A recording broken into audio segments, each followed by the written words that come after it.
الحمد لله وحده والصلاة والسلام على من لا نبي بعده أما بعد فأعوذ بالله من الشيطان الرجيم بسم الله الرحمن الرحيم قل هو الله أحد الله الصمد لم يلد ولم يولد ولم يكن له كفوا أحد۔ جیسے کہ آپ حضرات کو اس بات کا اعلان کیا گیا کہ انشاءاللہ آج آپ کے سامنے سورہ اخلاص کے سلسلے میں کچھ بات کہی جائے گی۔ سورہ اخلاص اس لیے اس کو کہا جاتا ہے، اس میں خالص اللہ کے لیے عبادت کرنے کی دعوت ہے۔ جناب محمد رسول اللہ صلی اللہ علیہ وسلم پر شرک زمانے میں تشریف لائے۔ جب آپ تشریف لائے زمانہ شرک سے بھرا ہوا تھا، اتنے لوگ شرک کرتے تھے کہ ہر ایک چیز کے لیے خدا بنا لیتے تھے۔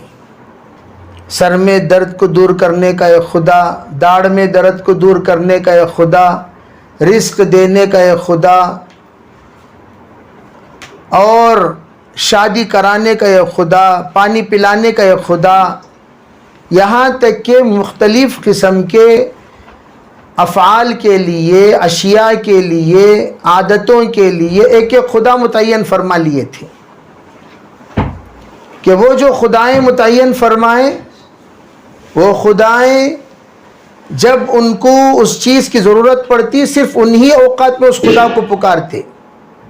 جو سر میں درد کا خدا ہوتا تھا وہ سر میں درد ہوا تو پکارتے تھے، نہیں ہوا تو نہیں پکارتے۔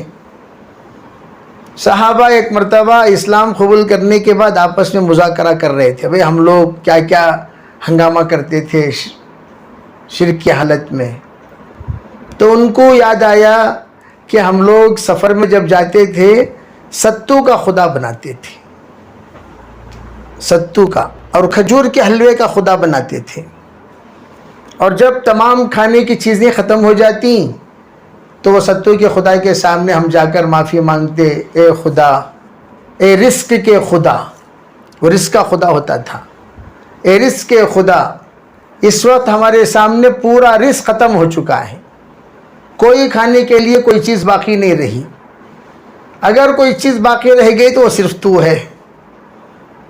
معذرت چاہتے ہیں، معافی مانگتے ہیں، آپ اپنے طرف سے ایک ٹانگ دے دیجئے، جو ٹانگ نکال لیا اور کھا لیا۔ پھر دوسرے دن آتے، بھئی بہت معافی مانگتے ہیں اور ایک ٹانگ دے دیجئے، تو خدا کے ٹانگ توڑے کھا لیے۔ بہت بڑا بت بناتے تھے، ایک دن ہاتھ توڑا کھا لیا، دوسرا ہاتھ توڑا کھا لیا، پیٹ کاٹ کر کھا لیا، آخر میں اس کی منڈی کا جس وقت نمبر آتا بہت زیادہ توبہ استغفار فرما کر منڈی بھی کھا لیتے تھے۔ تو گویا کھجوروں کے خداؤں کو کھا لینا، ستو کے خدا کو کھا لینا، یہ ان کے یہاں کی فطرت بن گئی تھی، عادت بن گئی تھی، اور جس کی وجہ سے وہ لوگ اتنا شرک کرتے تھے۔ خود کعبۃ اللہ کے اندر 360 بتوں کے سلسلے میں تو تذکرہ ہم لوگ بار بار سنتے ہیں، اور اللہ کے رسول علیہ السلام فتح مکہ کے موقع پر پورے بتوں کو نکال کر اپنے باہر پھینکا۔ حبل نامی بت تھا جس کے سلسلے میں اکثر ہمارے عرب جب آتے ہیں اور حبلی کا جب نام سنتے ہیں، حبلی اور حبلی، حبلی کو حبلی لوگ کہتے نہیں کہتے، تو کہتے ہیں اصل میں یہ حبلی تھا، حبلی، عرب کہتے ہیں یہ حبل کی طرف منسوب تھا۔ حبل جو خدا ہے، جو تمام عربوں کے خداؤں کا خدا، خداؤں کا سرپرست، خداؤں کا بڑا، اس کی طرف حبل۔ چنانچہ ہو سکتا ہے کوئی، جیسے کہ ہم لوگ سومناتھ مندر گئے تھے تفریح کے لیے، سومناتھ مندر اس لیے ہم لوگ گئے کہ جو قرآن پاک میں موجود ہے، نوح علیہ السلام کے زمانے میں منات، منات، عزا، یہ آ کر نوح علیہ السلام کے زمانے کے بت تھے، منات اور عزا۔ علماء فرماتے وہ جو نوح علیہ السلام کے زمانے کا منات تھا وہی منات جو ویراول کے قریب موجود ہے سومنات مندر میں، جو سومنات جو ہے نا وہ منات ہے اصل میں۔ عربی سومنات کو سین واو نکال دیجئے تو کیا ہوا؟ منات ہوا۔ تو وہی منات ہے، تو وہ نوح علیہ السلام کے زمانے کا بت۔ تو آپ لوگوں کو بت پرستی کیسے شروع ہوئی، یہ ایک بڑی تاریخ ہے کہ لوگوں نے بت پرستی کرنا کیسے شروع کیے۔ تو یہ مختصر طور پر آپ حضرات کے سامنے عرض یہ ہے، ایک واقعہ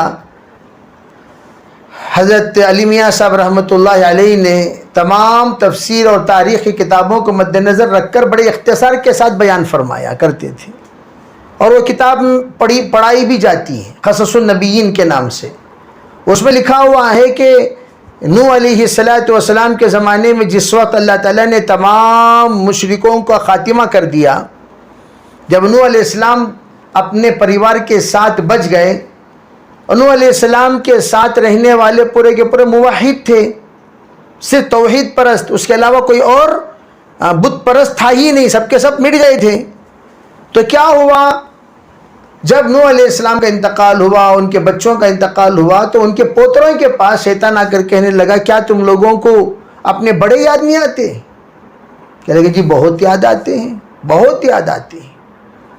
ارے بھی جب یاد آتے ہیں تو اپنے بڑوں کے بارے میں کچھ لوگوں کو بتایا کرو، بتاؤ گے نہیں تو لوگوں کو پتہ کیسے چلے گا تمہارے بڑے کیا تھے، تم کس خاندان کے رہنے والے ہو، تمہاری شان کیا، تمہارا مقام کیا، تمہارا مرتبہ کیا، تمہاری حیثیت کیا، تو تم ذرا بتاؤ۔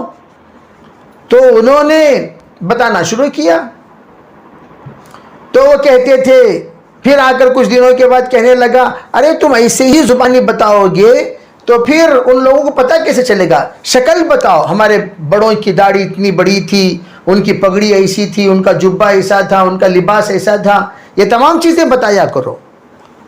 اب وہ شکل و صورت جس کو تصویر بنائے بغیر زبانی شکل و صورت بنایا کرتے تھے، تو لوگوں نے ان کی شکل سن کر، ناک اتنی لمبی تھی، ہونٹ ایسے تھے، جلالی تھے، ایسے تھے ویسے تھے، جو جیسا بیان کیا اس طریقے سے انہوں نے اپنے دماغوں میں فٹ کر لیا۔ پھر ان کے بعد جو بیچ ہے پڑ پوتروں کا، وہ بھی کہنے لگے ارے تم بھی بیان کرو اپنے بڑوں کی بڑائی۔ تو وہ ان کی بھی بڑائی بیان کی ہے، نوح علیہ السلام کی بھی بڑائی بیان کی ہے، اپنے دادا، اپنے باپ، ان کی بھی بڑائی بیان کی ہے۔ تو کہنے لگے تم لوگ ایسے ہی بیان کرتے رہو گے شکل و صورت، تو تم بھی شکل و صورت ان سے سنے ہو، اور سنی سنائی شکل تم ان کو بیان کر رہے ہو، تم ایسی ہی شکل بیان کرتے رہو گے، بیان بدلتا رہے گا۔ اب تمہارے دماغ میں ایک تصویر فیڈ ہے تمہارے باپ کی، تمہارے دادا کی تصویر تو تم سنے ہو، تو کتنا تم میں سے بعض تمہارے دادا کو دیکھے بھی ہیں، تو کتنا اچھا ہوتا جو معافی ذہن ہے اس کو ورق پر نقل کرو، ورق پر نقل کرو، ایسے تھے۔ کیا بھئی ایسے نہ تھے؟ جب تصدیق کے طور پر آپ پوچھیں ہاں ایسے تھے، ذرہ بال یوں تھا، ذرری ناک یوں تھی، ذرے ہونٹ یوں تھے، تھوڑی سی داڑھی یوں تھی۔ ارے تھوڑا سا جو بھی نظر ثانی کرنے والا ہے وہ کیا کرے گا؟ آلٹریشن کرے گا۔ تو جب آلٹریشن کرے گا تو پھر وہ تصویر بن جائے گی۔ تو پھر کیا کرنا، دیکھو پہلے تم لوگ وورلی بیان کرنا، بیان کرنے کے بعد بھائی جیسا میں نے بتایا آپ لوگوں کو سمجھ میں آ گیا؟ ہاں سمجھ میں آ گیا۔ دیکھو میں تھوڑی دیر کے لیے صرف ان کی تصویر بتاؤں گا، دیکھ کر پھر وہ تصویر رکھ دی جائے گی۔ تو جو خاکہ میں نے بتایا تم آپ کے ذہن میں ہے؟ ہاں ہے۔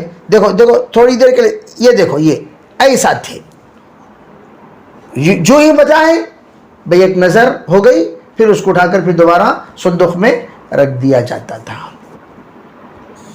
پھر ایک زمانہ آیا، بعد کا دور، پھر ان تصویروں کو اورل بولنے کے بجائے تصویر کو رکھ کر جس طرح سبق پڑھاتے ہیں، یہ ایسے بزرگ تھے، یہ ایسے بزرگ تھے، یہ ایسے بزرگ تھے، یہ فلان تھے، یہ فلان تھے، یہ فلان تھے، باقاعدہ ہسٹری جس طریقے سے تصویروں کے ساتھ پڑھائی جاتی ہے اس طرح ہسٹری ان کی بنا دی گئی۔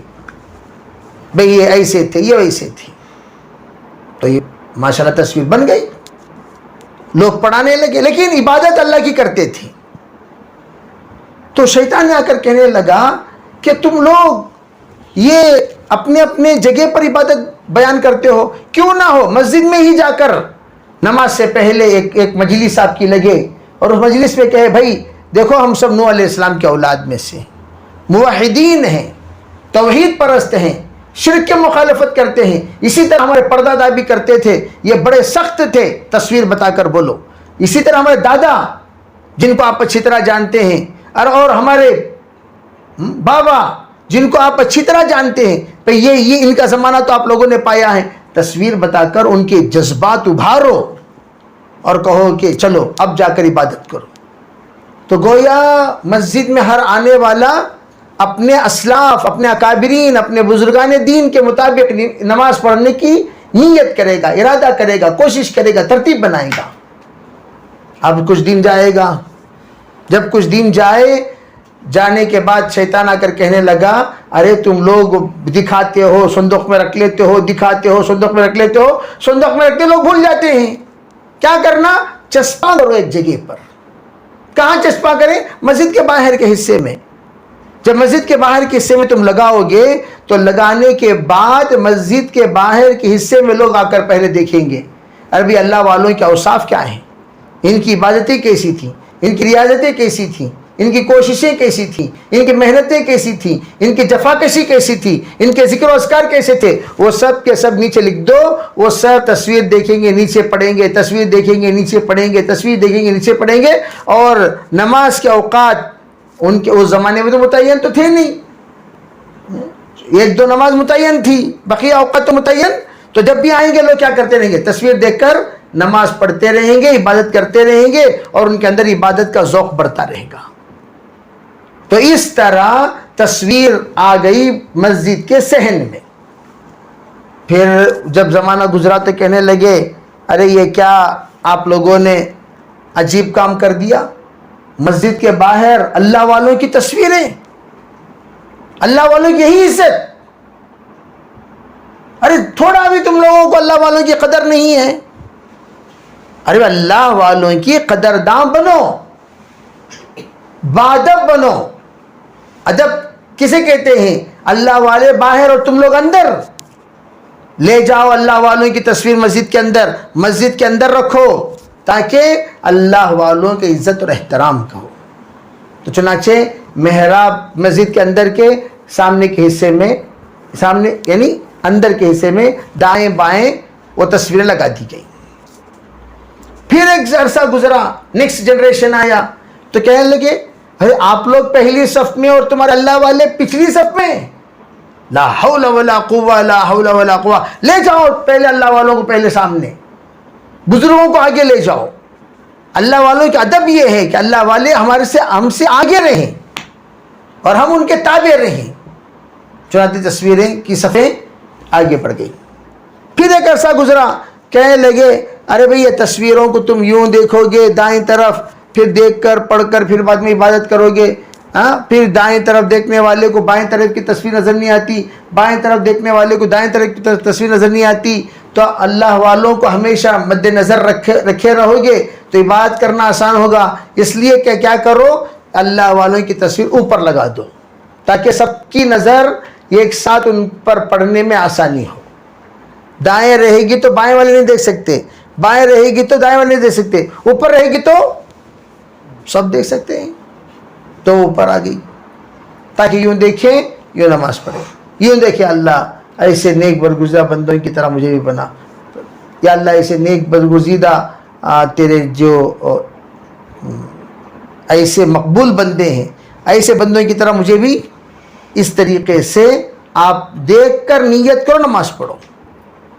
پھر ایک جنریشن آیا تو شیطان کہنے لگا ارے تمہارے جو لوگ مناقب جو بیان کرتے تھے وہ انہی کے تھے، اور جو سجدہ کرتے تھے وہ انہی کو کرتے تھے، اور جو پوجا کرتے تھے وہ انہی کرتے تھے، یہ اتنے اوپر کیوں ہے؟ ذرا نیچے کرو۔ گویا اللہ کی بھی عبادت ہوتی تھی، حقیقت میں ان کو یہ سب کون ہے؟ یہ سب کے سب وسیلے ہیں اللہ تک پہنچنے کے. ان کے بغیر آپ اللہ تک نہیں پہنچ سکتے. نبی کے بغیر اللہ تک کیسا پہنچ سکتا ہے آدمی؟ بھائی نبی ہی تو ہے جو اللہ کا تعارف کرائیں. تو اس طرح ایک نقشہ سامنے آ گیا اور جس کی پوجا اور نماز شروع ہو گئی. بلکہ نیچے آنے کے بعد بھی نماز پڑھتے ہی رہے. نیت کیا کرتے رہے؟ اللہ ایسے بزرگ آخر جنریشن میں یہی بزرگ کی یہ لوگ عبادت کرتے تھے اور یہی بزرگ کی یہ لوگ پرستش کرتے تھے، یہ کہہ کر بعد میں وہ تصویروں کو دھیرے دھیرے دھیرے دھیرے نام مٹنے کی شکل اختیار کرنے کے لیے مٹی کی تصویر بنی، پھر پتھروں کی تصویر بننا شروع ہوئی. اور پھر جب سنے کہ یہ بڑے طاقتور تھے، ایک دو ہاتھ میں طاقت اتنی زیادہ کیسے ہو گئی، تو اس لیے ان کو 4 ہاتھ لگا دیا. سنے کہ بڑے مالدار تھے اور خوب سخاوت کرتے تھے، تو ایک ہاتھ سخاوت والا ہاتھ بنا دیا. بولتے نہیں بولتے؟ ارے ایک ہاتھ سے نہیں، 2 ہاتھ سے دیتے تھے. ایک ہاتھ 2 ہاتھ بھر بھر کے دیتے تھے، تو دونوں ہاتھوں کو سخاوت والا ہاتھ بنا دیا. تو اس طرح تصویریں دھیرے دھیرے دھیرے دھیرے دھیرے دھیرے پورے عالم میں تصویر پھیلتی چلی گئی اور بتیں بننا شروع ہو گئی. اور بھائی کہاں سے شروع ہوا، کہاں تک آ کر پہنچا؟ اب ذرا اندازہ لگاؤ شروع ہوا کہاں سے، کس رخ پر آ رہا ہے.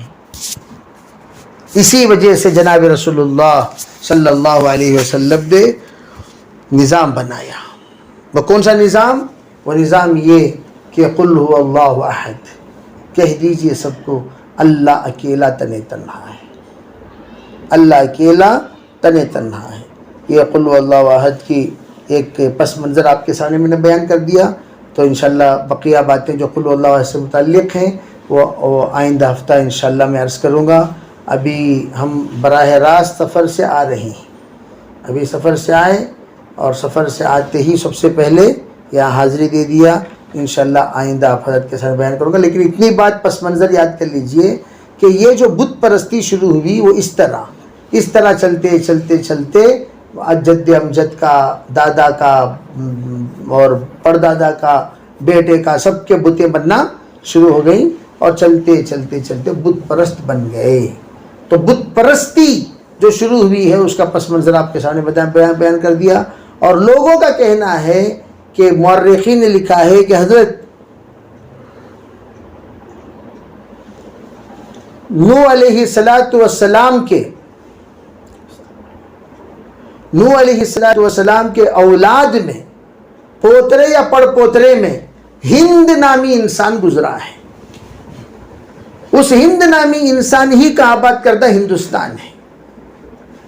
ہندوستان یہ ہند نامی جو نوح علیہ السلام کے اولاد میں سے ہیں ان کے آباد کردہ جگہ کو کیا کہتے ہیں؟ ہندوستان کہتے ہیں. تو الحمدللہ ہندوستان میں جو کچھ اللہ تعالیٰ نے دین دیا وہ بھی وہیں سے دیا شروع سے، لیکن وہ لوگ پورے کے پورے بت پرست ہو گئے. تو آج اگر ہندوستان بت پرست ہے تو وہ تاریخ جو ہمارے سامنے موجود ہے ہند کے سلسلے میں، وہ تاریخ اور یہ واقعہ آپ جوڑ لیجئے، آپ کو ہندوستان بت پرست والا کیسا بنا آپ کو سمجھ میں آ جائے گا. ٹھیک ہے انشاءاللہ. اللہ تعالیٰ عافیت عاملہ.